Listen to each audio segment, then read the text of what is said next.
Este ano, o Fantástico está investigando os gargalos do Brasil. Já mostramos bilhões de reais desperdiçados no sistema elétrico e na transposição do Rio São Francisco.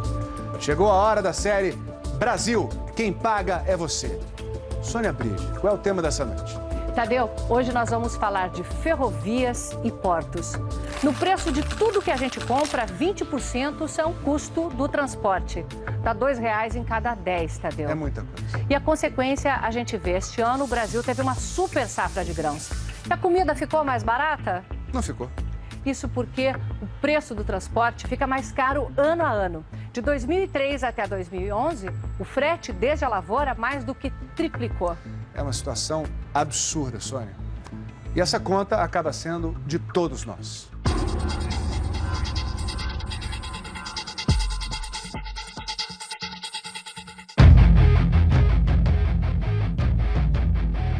A velocidade que o Brasil precisa ainda não entrou nos trilhos. É preciso uma caminhonete fazendo as vezes de trem para percorrer a ferrovia Norte-Sul no centro do país. Estamos entre Palmas, no Tocantins, e Anápolis, Goiás. 700 quilômetros que ainda não podem ser chamados de ferrovia. O país gastou 5 bilhões e 100 milhões de reais. E depois de 2 décadas, continua esperando pelo trem. Depois da obra toda paga, ficaram tantos problemas acumulados que o Brasil ainda vai precisar gastar 400 milhões de reais. Dinheiro do contribuinte que você paga no seu imposto para finalmente ter um trem circulando nesses trilhos. Além disso, o sonho de ver o Brasil transportando suas cargas de uma maneira mais barata e eficiente vai ficando cada vez mais longe. O Tribunal de Contas da União comprovou que a obra, além de superfaturada, foi mal feita.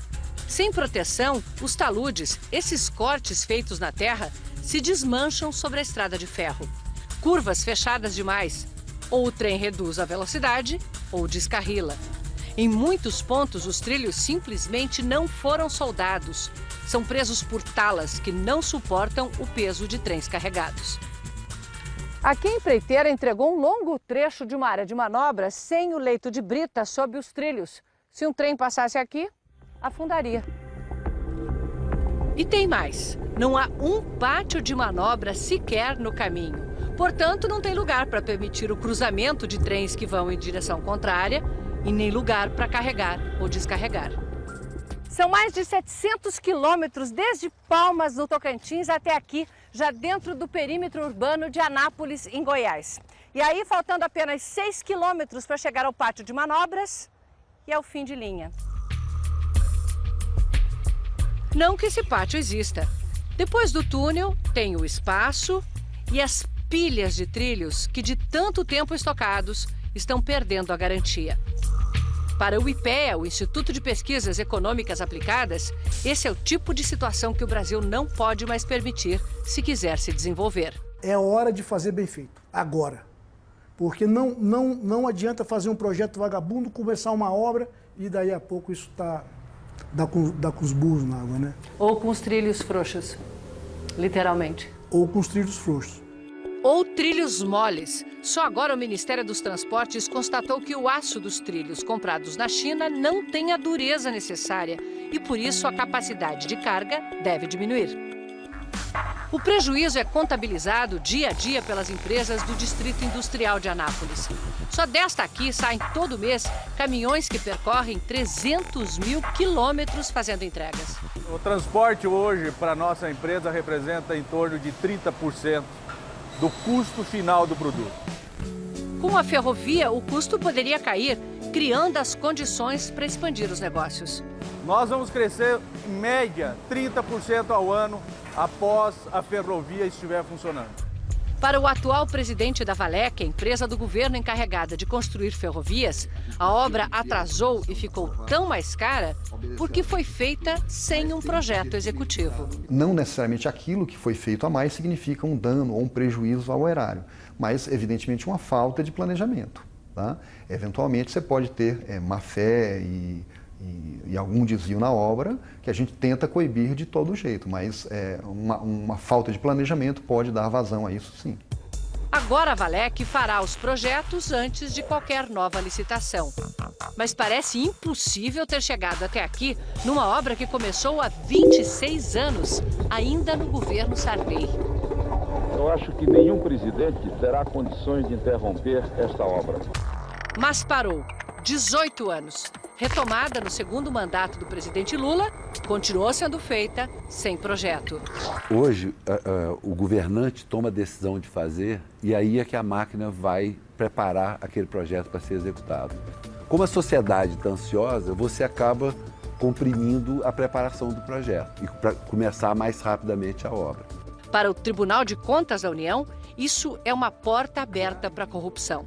Quando a obra já começa assim, com um projeto que se sabe que não é o projeto adequado, já se cria um clima de desorganização, que favorece a pessoas, fraudes, corrupção, que se favorece a tentativas de ganhar indevidamente por meio dos chamados aditivos. O responsável pela obra, o então presidente da Valec, José Francisco das Neves, conhecido como Juquinha, foi preso em julho do ano passado pela Polícia Federal. A investigação mostrou que, à frente da Valec, o patrimônio de Juquinha saltou de R$500 mil para mais de 60 milhões. As escutas telefônicas que o envolviam na corrupção foram anuladas pela Justiça. Juquinha foi solto, mas não inocentado. Ainda responde a processo por desvio de dinheiro das obras da Norte-Sul. O advogado de Juquinha diz que vai provar a inocência dele na Justiça. Bernardo Figueiredo preside a EPL, a empresa de planejamento de logística, criada pelo governo no ano passado para fazer os projetos de infraestrutura antes de as obras começarem. A EPL prepara um mapa de transportes que inclui 10 mil quilômetros de ferrovias para escoar as cargas do país. A missão da empresa é inverter essa lógica de desperdícios. Nós precisamos de qualificar melhor a preparação das obras, porque é isso que vai evitar aditivos, obras inacabadas, o contrato que se esgota antes da obra. O leito inacabado da Norte-Sul passa nos fundos da empresa de farelo de soja. Vocês já estavam contando que ia chegar quando? Essa promessa já era para 2008 e ainda continua só no leito. Nem mesmo os trilhos estão aí. A empresa que fica em Anápolis usa a antiga ferrovia que vai até o Porto de Vitória, no Espírito Santo. Mas para exportar para a Europa, a Norte-Sul baixaria muito os custos. Entre você mandar o produto hoje para Vitória ou mandar para o Porto de São Luís, você teria a economia de 4 mil quilômetros de frete marítimo. É muita coisa. É muita coisa. É um desperdício. É o custo do Brasil. Uma espiadinha no mapa deixa claro. Saindo daqui para embarcar tanto em São Luís quanto em Belém, já estaria a meio caminho da Europa. Ou do Canal do Panamá, de onde seguiria para a China. É a 7ª maior obra de transporte em andamento no mundo. Uma espinha dorsal cortando o Brasil do Pará a Rio Grande do Sul. Mas só há trens no trecho de Palmas, no Tocantins, a Açailândia, no Maranhão. Lá, a Norte-Sul se encontra com a estrada de ferro Carajás, que chega ao porto do Itaqui, em São Luís, no Maranhão. Outros 2 trechos estão em obras. O resto nem começou. No trecho que vai de Goiás a São Paulo, o TCU descobriu que várias pontes não têm projeto. Estivesse o trem pronto e não haveria engarrafamentos na entrada dos portos. A maioria dos caminhões que está no pátio de espera do Porto de Santos saiu do norte do Mato Grosso. Lá na lavoura, o Brasil é o mais eficiente do mundo. Ninguém produz melhor ou mais barato. E este ano tivemos super safra. Mas depois de 2 mil quilômetros da estrada, o custo do frete já consumiu 30% do preço da soja. E vai ficando impagável com os atrasos. Em Santos você tem que esperar para descer a serra, fica até 5 horas para descer a serra. Quando chega no Ecopátio, fica 2, 3 horas para entrar dentro do Ecopátio. O Ecopátio é um estacionamento onde eles esperam vaga para entrar no porto. Depois que sai do Ecopátio, muitas vezes você pega 3, 4 horas de fila para chegar dentro do porto. Chega dentro do porto, tem engarrafamento também. Todo mundo perde. Nós ganhamos porcentagem, né? Não somos salariados. Nós estamos parados, nós estamos perdendo, nós não ganhamos dinheiro, né? Nós não temos salário, fica. O engarrafamento de caminhões é pior porque a cada vez que chega um trem, a estrada é bloqueada. O viaduto que evitaria isso é obra do PAC, mas não ficou pronto a tempo da safra. A dificuldade não é só fazer a soja chegar até o porto, mas fazer com que ela embarque nos navios. O Brasil não tem berços suficientes, quer dizer, espaço e estrutura para carregar os navios. E aí isso provoca um outro engarrafamento, lá na entrada do porto. Um sobrevoo na aproximação do Porto de Santos mostra o tamanho do engarrafamento. Mais de 80 navios ancorados na fila para atracar. Eles vão esperar, em média, uma semana a um custo de R$60 mil por dia. Essa é uma das razões para que, entre os BRICS, o grupo de países emergentes mais ricos, o Brasil fica em último lugar em qualidade de portos e ferrovias. Se você olha praticamente todos os portos, temos filas. Filas e filas de navio. Dentro das baías, fora das baías. E isso daí alguém paga, nós pagamos. Não há dúvida que nós pagamos. Por causa do atraso no carregamento dos navios, a China cancelou a compra de 2 milhões de toneladas de soja este ano. O recente cancelamento de exportações de soja é uma demonstração clara que o Brasil tem condição de vender, mas não tem condição de entregar nos prazos definidos. Esse armazém aqui é o exemplo de como o sistema entra em colapso. Há 3 dias parou de receber soja porque está completo, com 135 mil toneladas de soja. Dá para carregar 2 navios, só que ela não pode carregar porque não tem espaço no porto para os navios atracarem. Vai ter que esperar mais 15 dias para começar a carregar e a receber nova soja. A empresa dona deste armazém divide apenas um leito com outras 3. Assim, só consegue carregar 2 navios por mês. Pelo menos um gargalo começou a ser resolvido.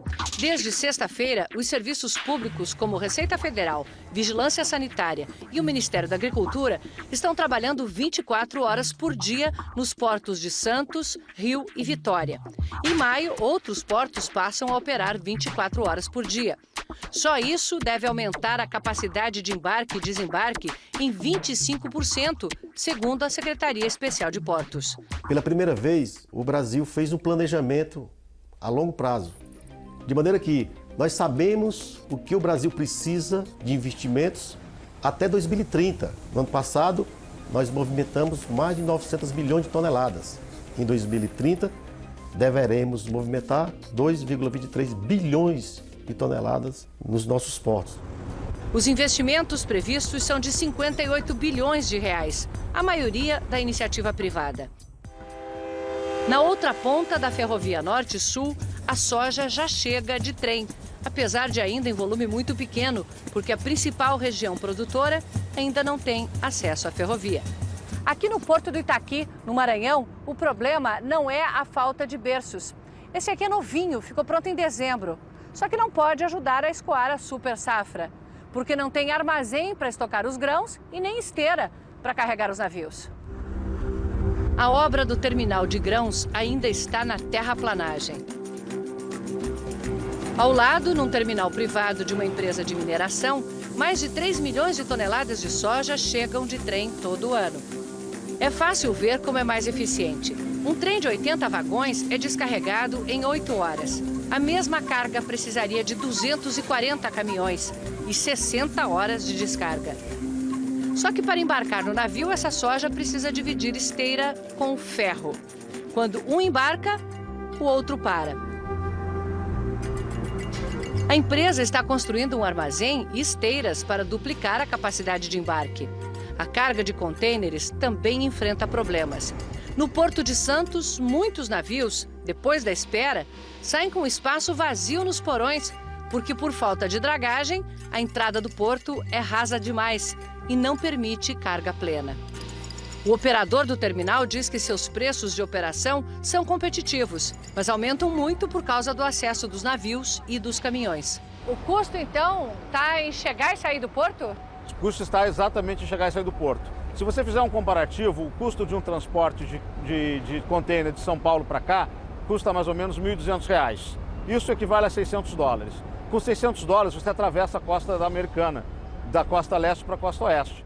4.300 quilômetros pelo que pagamos por 120 quilômetros. É que lá vai de trem.